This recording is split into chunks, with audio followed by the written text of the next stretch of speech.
usually like to wrap these interviews up with one simple idea.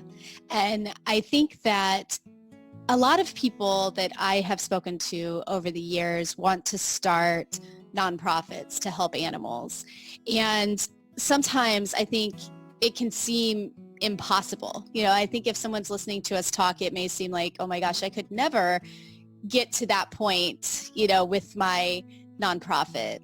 And I wonder what advice you would give somebody as just a simple first step to starting on a path that may lead you to starting a nonprofit that really makes a difference in your own community. Do you have any ideas for anybody? So I do. I have a bunch of thoughts regarding that. So first of all, the actual creation of the nonprofit is not a big deal. It's easy. You use it, you incorporate, and then you get the book of creating a nonprofit for dummies, and you follow their instructions to the T, and you're done. We were approved the first time we submitted our application. What I would say is that if you're thinking about starting a nonprofit, the first thing to do is to question whether or not there's not a nonprofit out there already that's doing what you want to do that you can partner with. I think we have, if you have a unique idea, so there is not another organization like Franklin's Friends in Central Florida, so it's a unique idea.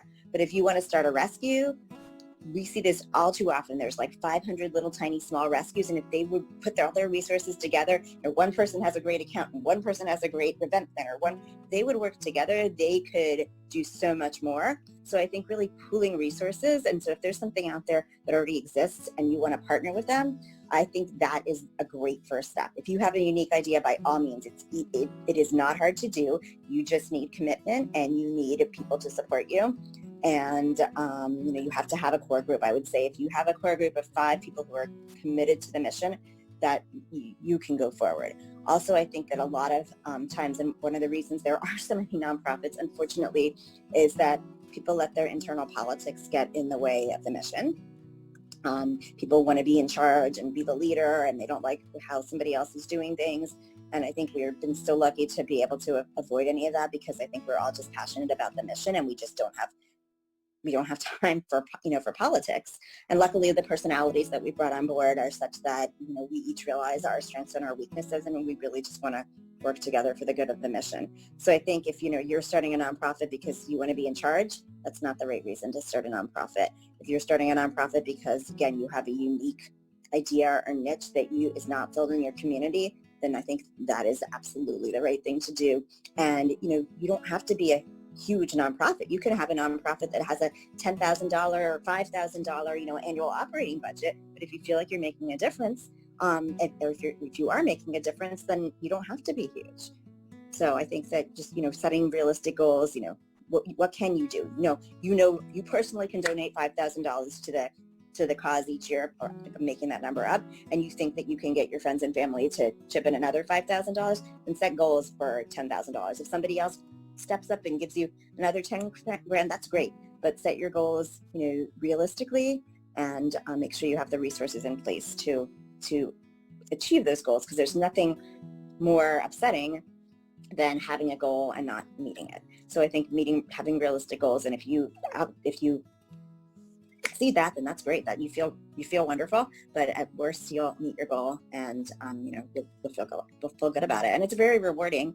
But again, I just make sure you're doing it for the right reason. Make sure that niche isn't already filled. That you can't just partner with somebody who's already working to that end and help that organization be bigger and better. Mm. Yeah.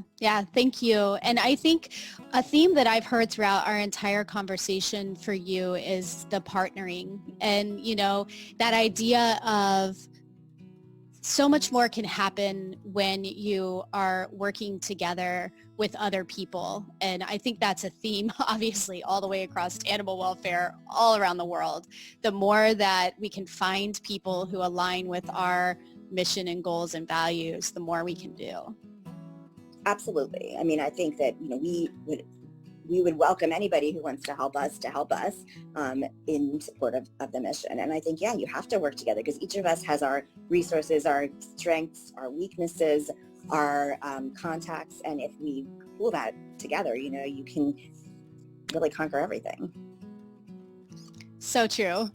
So true. Well, thank you so much for spending the time chatting with me and doing this interview. I really think that you just have so much to share, and you're really an inspiration, honestly, for people who love animals and want to make a difference. And you really found a way to do it that works for you, and it's been really neat to watch it grow all these years. It's incredible. Do you remember all these years ago?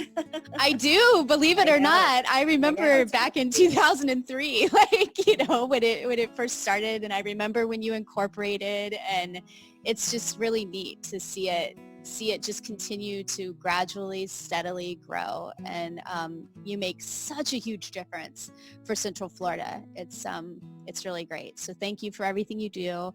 Thank you for being on here. Oh, thanks for having me, and thanks for your help. Yes, of course. Very, very happy to do so. All right. Chat with you later. Thank you. Okay, talk to you later. Yeah, of course. Have a great day. Bye.